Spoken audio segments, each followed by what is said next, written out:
မအောင်လို့တမိုင်းတင်ရရဲ့ဆွဲဆိုးစကားလေးနဲ့ပြောလိုက်ပါဦးမယ်ဝိဇ္ဇာယူထားတဲ့ကိုကုမများရှင်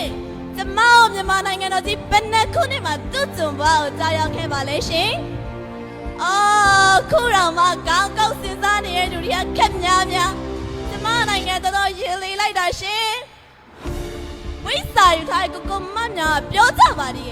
ငါတို့ကဝိဇ္ဇာယူထားမလို့ကြီးထွဲဆောင်မှုပဲတက်တောင့်တက်တာနဲ့အောင်မြင်နိုင်ပါတယ်တဲ့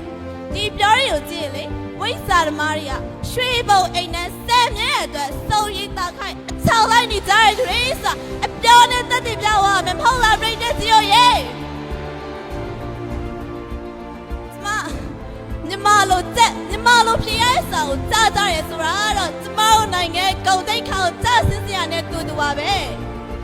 ကျမဒီလိုလူတွေကလေကျမတို့လူလောကအကျိုးပြုမယ်ဆိုတော့ကျမသိကိုရည်ချင်တာပေါ့ရှင်ကျမအခုလိုပြောနေရလေစီအောက်ကပြိတ္တကြီးကထိုင်မတာထမတာနဲ့ကျမကိုမြတ်တာဖို့နေမလားတော့မသိပါဘူးကွယ်ရင်ခုန်တဲ့မင်းတက်လေးနဲ့နားထောင်မအောင်စီစုံနာမောင်ရဲ့ချလေးမောင်လာကိုပေးဆွဲချရဆိုရင်လေတိတ်ပန်ရွယ်ယူထားပြီးစီးကြောက်တဲ့ကိုကိုမမညာလိုက်ပိုးခံရတဲ့ချင်းမမဟုတ်လားပြိတ္တကြီးရောရေဝိဇ္ဇာတွေယူပြီးတက္ကသိုလ်တရားကိုကိုမမမြောက်တော့ဖော်ကျူးကြဘာချင်းမှမရှိဘူးနော်ကျမတို့သိပ္ပံပညာရဲ့ဆိုတာလေတွေးလေအကြံထွက်လေဆွဲစကားနဲ့ပဲအောင်မြင်မှုပန်းတာကိုစုခုနေရပါ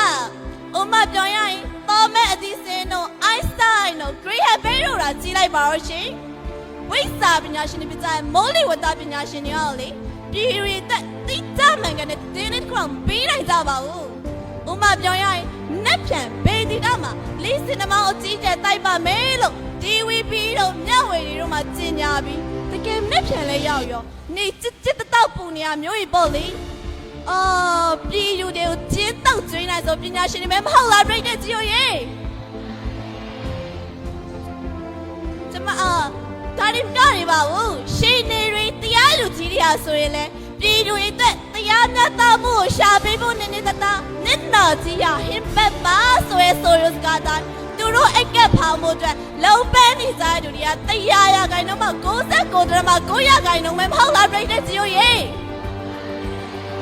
ကျမပြောရတဲ့အချက်တွေကိုလေပြိတ္တကြီးတို့ကပစိုးအောင်နောက်နဲ့မစားပဲပညာရှိအောင်နောက်နဲ့စဉ်းစားမရဆိုရင်သိပ္ပံပညာလူလောကကိုဘလောက်ကြိုးပြရဲဆိုတာလူမဲကိုထုံးတုပ်ထားလို့ကွတွေးနေနိုင်မှာပဲဖြစ်ပါရဲ့ဒီဆက်များကြောင့်ပဲကျမတော့သိပ္ပံပညာတွေဝိဇ္ဇာပညာချက်လူလောကကိုပိုး၍အကျိုးပြုနေကြသောဆိုကိုအထောက်အထားခိုင်မာနဲ့ထောက်ခံတင်ပြလိုက်ရပါရဲ့ရှင်